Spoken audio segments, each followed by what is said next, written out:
everybody. I see everyone's joining. Welcome.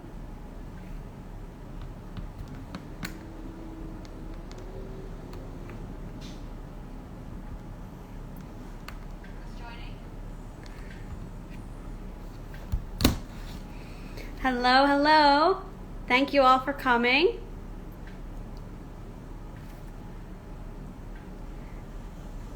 So welcome to PantheraTV Live. And today is very special. It is International Cheetah Day. As you can see, I've gotten into the spirit with my dress. But more important than that, we are going to be talking to a cheetah expert. She's the director of our CASA program and just an all-around awesome scientist. Her name is Dr. Kim Young-Overton, and she is going to talk to us all about cheetahs today. So let's see if she's in here and we can get her to join.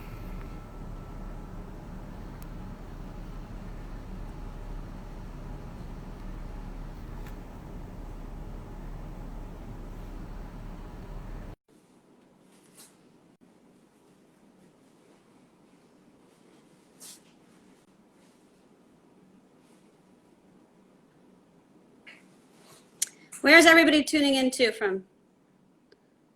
Brazil, very cool.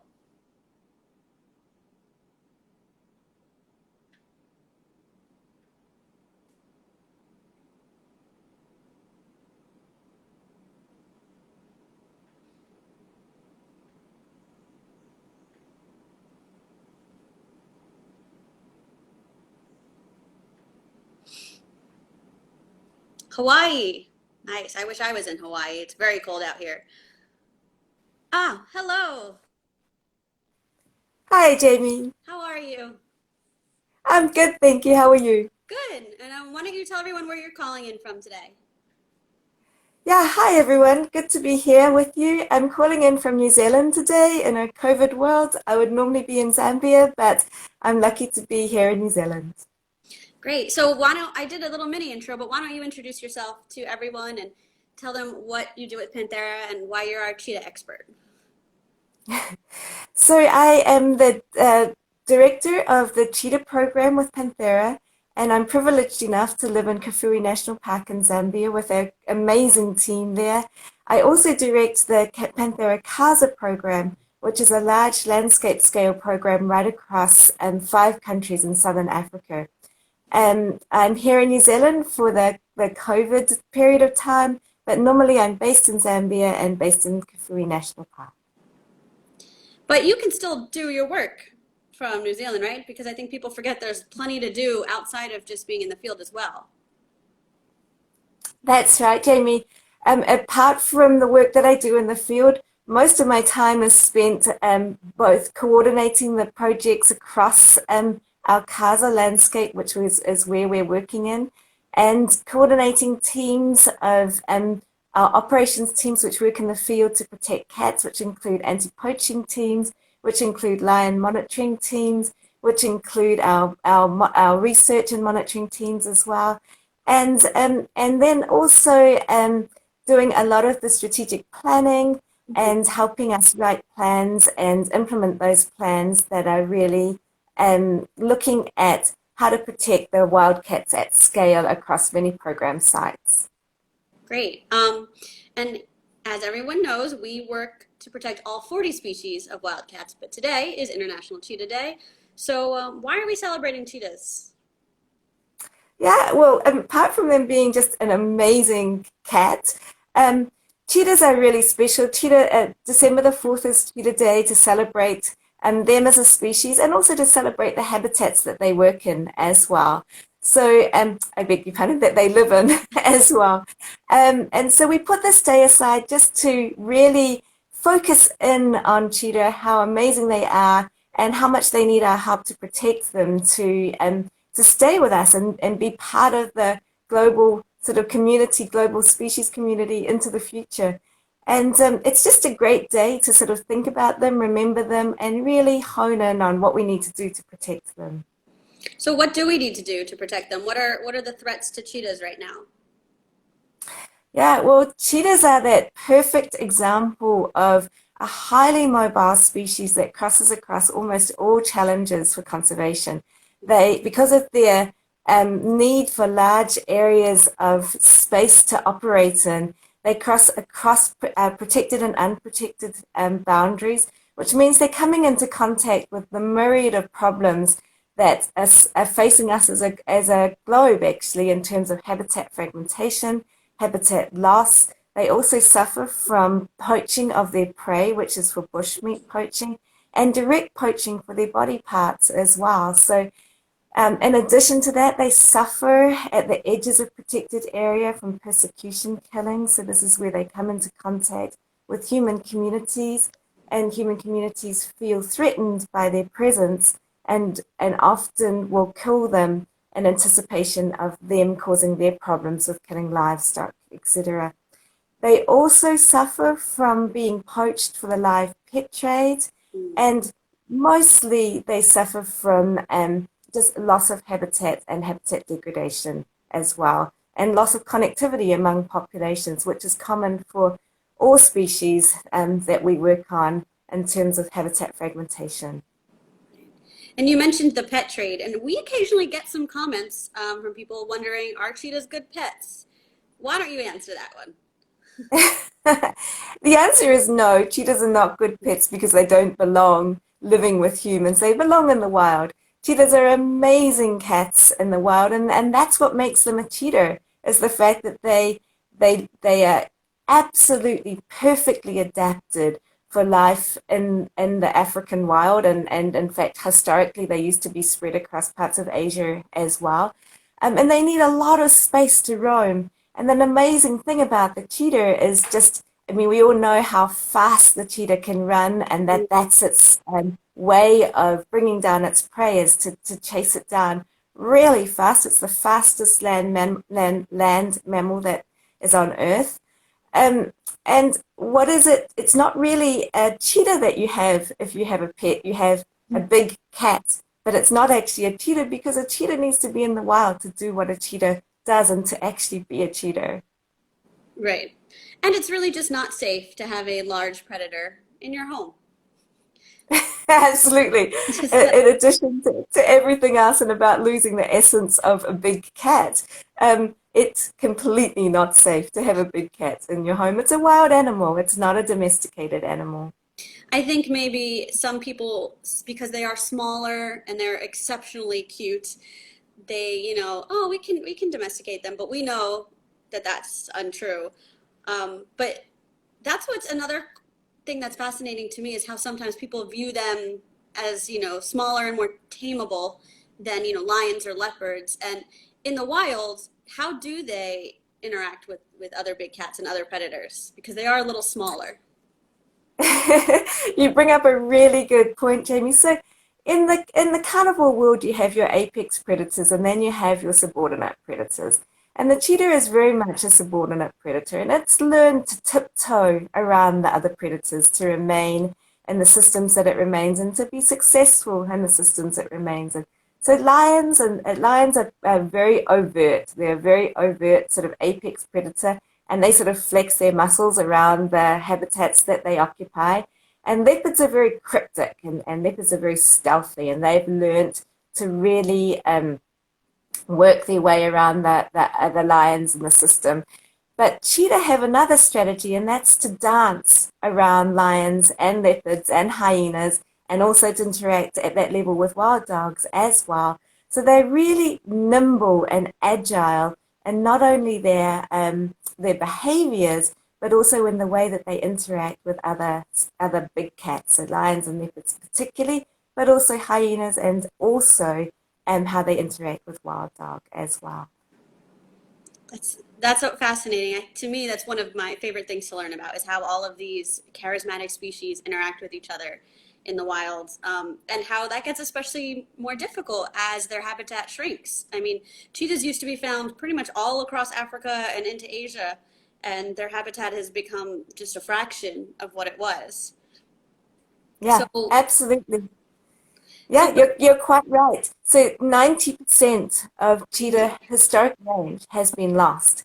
And that means that they're now only operating across 10% of the landscapes and so of their historic range. and they've been really restricted down to the landscapes where they're found now. However, of those landscapes, a staggering amount, I think it's over 75% of the landscapes where they still persist today, are outside protected areas. So that creates a huge challenge for cheetah, and it creates a unique challenge for protecting them as well.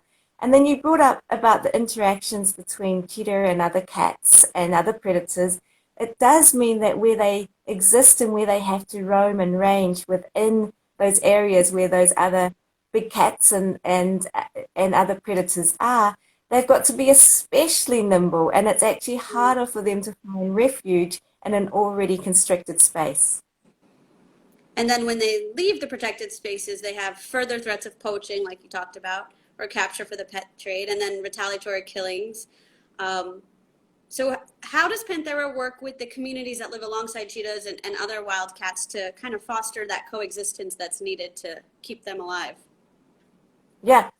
So one of the things that Panthera is really invested in is creating communities of actors and players within these large landscapes. It's absolutely necessary to partner and collaborate at scale and across the myriad of different sectors, and taking the communities with you that live with these big cats. They really need to be uh, governing and owning that journey, and learning to reconnect and learning to gain value from having cheetah move through their landscapes and be benefiting from that as well. I think that one of the things that we all forget is that we all take incredible joy in knowing that these incredible cats, lions, leopards, and cheetah move across the landscapes in Africa, but we forget that we're all benefiting from that, but that Africans in Africa are really the ones who are living with these cats in their backyard. So we work a lot with the communities. We're creating community conservancies across Africa, and particularly in the area that I work, which is in Kaza and Zambia, we're creating a community conservancy to the south of the greater Kafui ecosystem where I work and live. And that's specifically to enable the community to gain value from having these cats wandering through their landscapes as they connect with other protected areas and as populations maintain that connection with each other. Some of the ways that we are achieving that is to work with communities directly on the ground, to build these large community conservancies, and to reward conservancies for having cheetah wander through their backyard, to create tourism with purpose packages where communities can benefit economically from having people come and really interact and engage with these incredible animals that come through what is their backyard, but is incredible wilderness landscape space.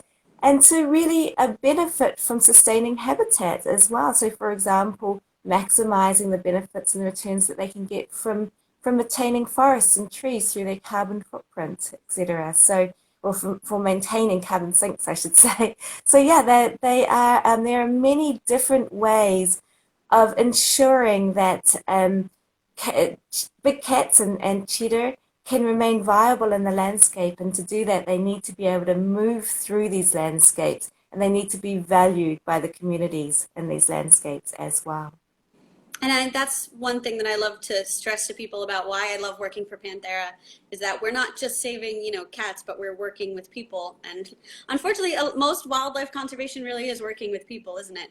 Um, because we all share the planet together. And I can't imagine how it must be to see a cheetah in the wild. What does that feel like? Yeah, it's absolutely remarkable, Jamie, and I hope that people get to see that and get to engage with that, and that we have some incredible ways of helping people engage with that as well over social media, and because we now can video and place that on platforms like Instagram. But yeah, it is absolutely amazing when you see a cheetah in the wild. The elegance and grace of the species, and the fact that it is just so well adapted to its environment. It's breathtaking. It's breathtaking to see it on the hunt.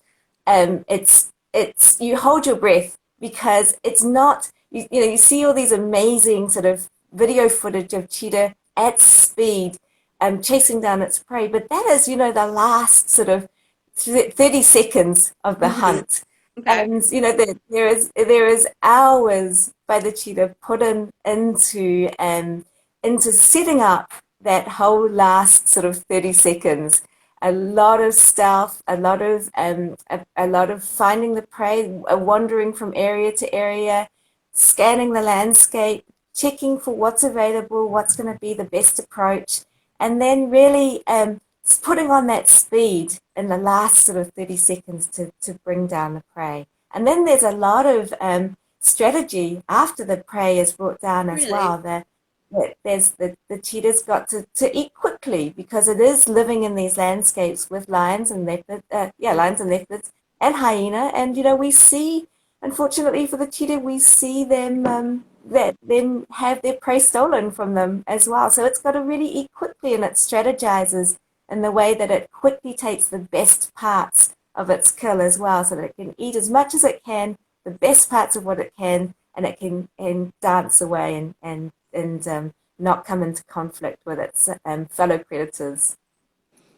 I think, yeah, that's definitely something interesting because when you do watch these nature documentaries, they really just show you the very best bits, right? They don't show you the whole story.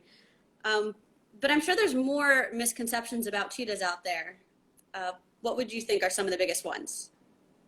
Yeah, I think that probably one of the biggest ones for me is that most people have this impression of a cheetah sprinting across a plain after a gazelle or an impala and it's sort of big open grassland landscapes.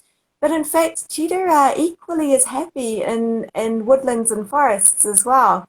And so when we're tracking cheetah and when we often come across them, they are hanging out in the forests or in the woodlands, and they spend a lot of their time in those areas.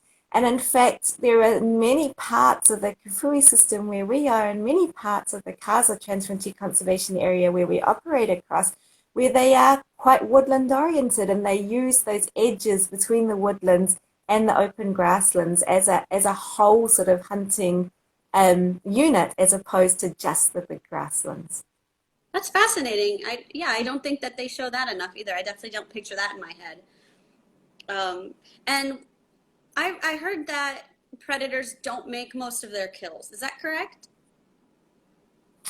They don't. That's quite correct. You're quite correct, Jamie. There's that the cheetah would run down many prey before it is actually successful. I can't quite remember the statistics. I must apologize to everybody on here, but it's something like 1 in 6 that it will bring down. Wow. And of course, it's variable depending on what the prey is and depending on what they're hunting as well. But let's put it this way: many attempts fail, and and it's quite remarkable how they use each one of those attempts to learn more about how they can get better. That must be fascinating to watch. And just another reason why it's really hard out there for them to survive.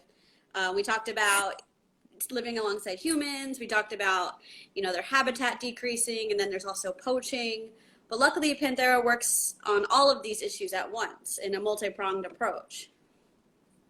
Yeah, that's right. And that's really the only way that we are going to have success in recovering these big cats and particularly cheetah because it ranges so far and wide and crosses all of these sort of protected, non-protected area boundaries and comes into contact with all of the threats that are facing it. And so the way that we need to work is we really need to work at the scale that cheetah operate.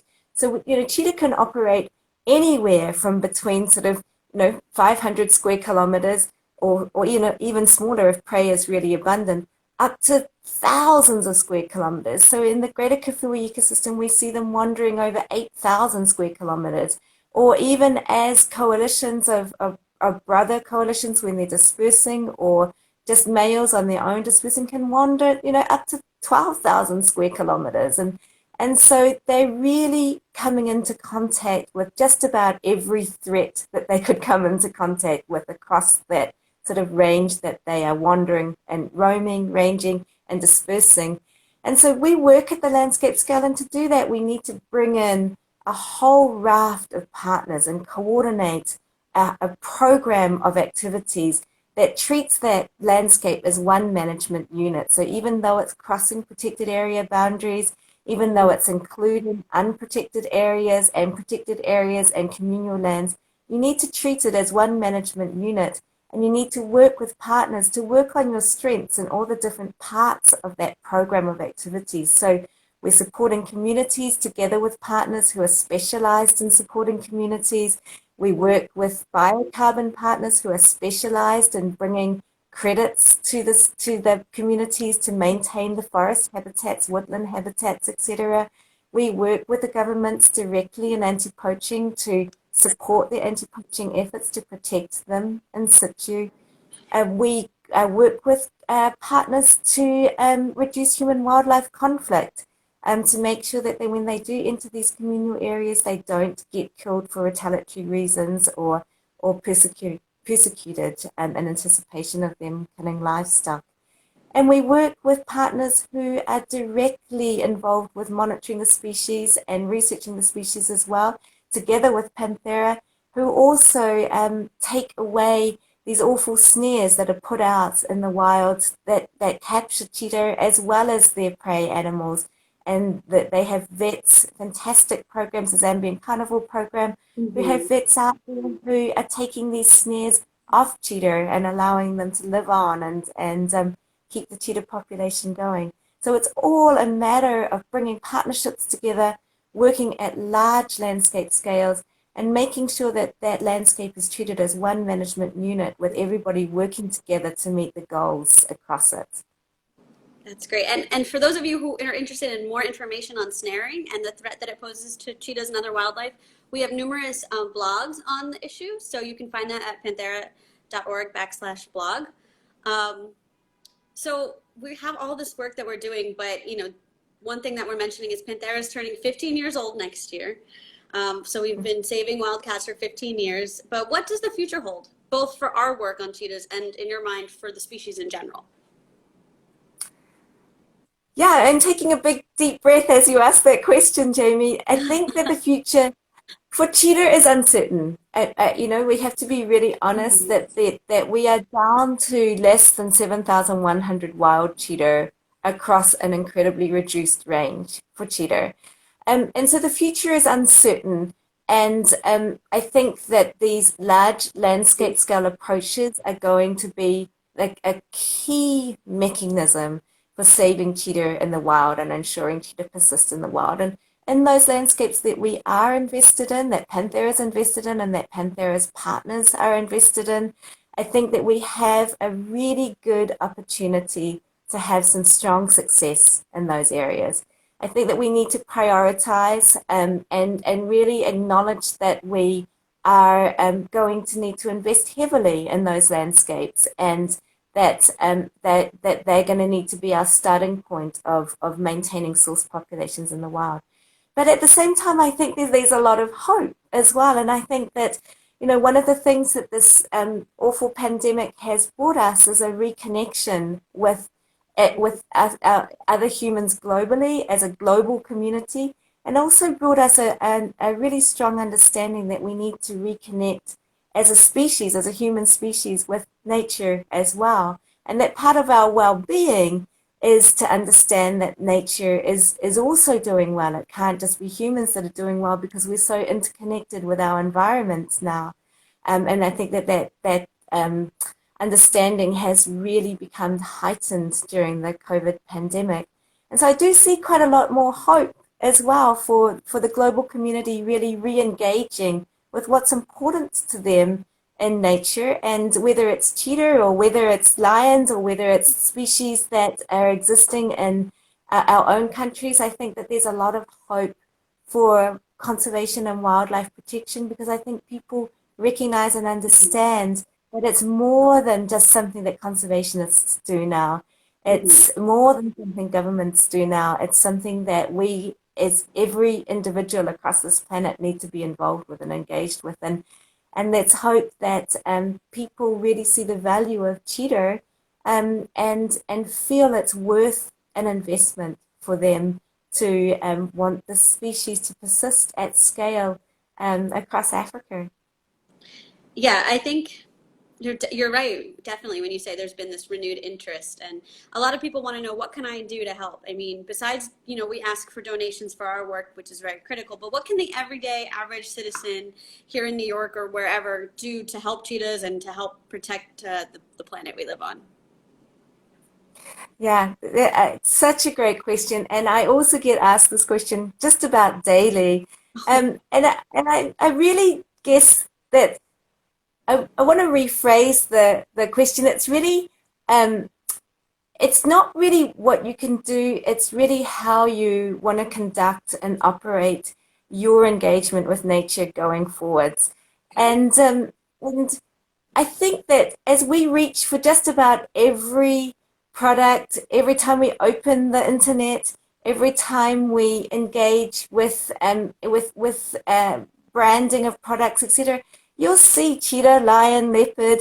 You'll see big cats on Mhm. just about all of the sort of global marketing for many, many, many organizations, companies, etc. And I guess what that's saying is that these species are important to us. That if they're on so much branding, and if we open our social media, and if we are opening at the internet and our browsers and seeing these species, it's saying that their existence value is really important to us. And there are so many ways that we can actually reconnect with these species that lie inside us. They're actually part of the way that we think in our psyche.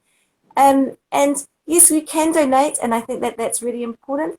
But also, I think if you are thinking about tourism and you're thinking about traveling, choose those traveling and tourism options that are giving you a purpose to engage and really feed back to the animals that you're going to see and the habitats you're going to see. And as you buy products, and so look for those products that really support conservation programs and have a really strong sort of connection and conservation give back or protection give back to the wild.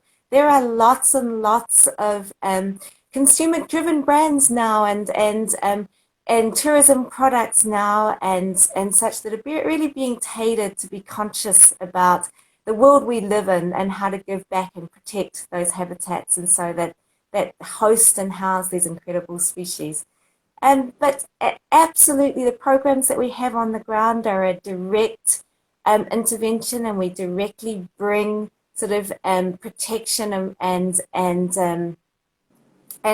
resources to the ground to help with big cat protection across the globe and in all the countries that we work in.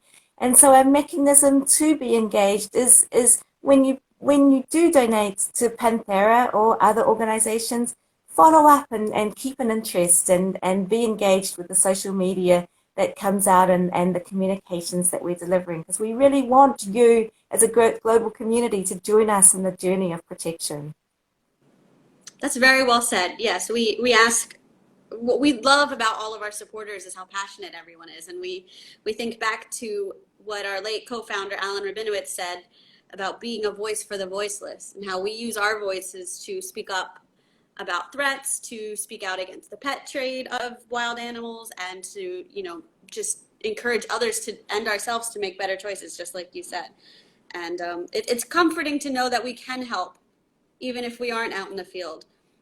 But a lot of people want to get into conservation, and I was wondering if you had any advice for those people, and especially for women in conservation, because it's it has its own particular challenges.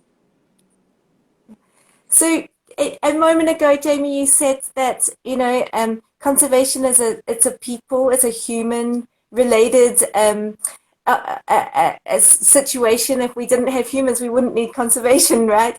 And so humans are dynamic, and the conservationist now is not just your wildlife ecologist working out on the operational programs. Your conservationist now is your really strong communicator, as you said, in terms of communicating what's important, and how leadership in terms of good behavior, sort of showing a better way to operate that is more kind to the world that we live in.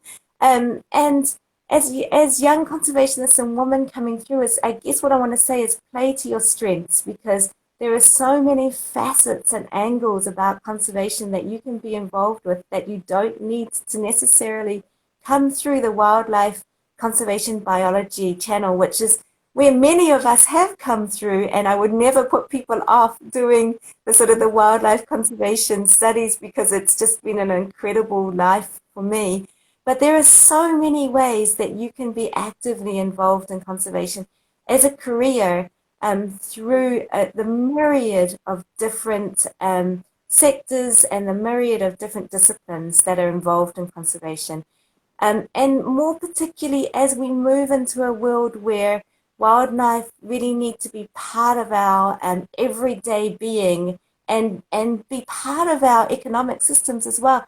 You know, economies and economic development needs to go hand in hand with wildlife protection. So the whole raft of disciplines are needed in conservation. And for women who are out there, play to your strengths. There is always something that you can bring to the conservation agenda and make a difference. That's such a wonderful and hopeful and perfect end note. I love that. Thank you. Um, so we're running out our time now, but I want to thank you so much for joining us, for talking about cheetahs, and for explaining some of these complicated issues. To everyone who's watching, thank you for joining us here on International Cheetah Day. You can learn more about Panthera at panthera.org or on Facebook, Twitter, Instagram, LinkedIn, and YouTube at Panthera Cats. And we look forward to hearing more updates from Kafui and from Africa and from everywhere else that we study these wildcats. So again, thank you so much for joining us. Thank you, Jamie, and thank you everyone for joining us as well. Okay. Bye, everybody. Bye, everyone.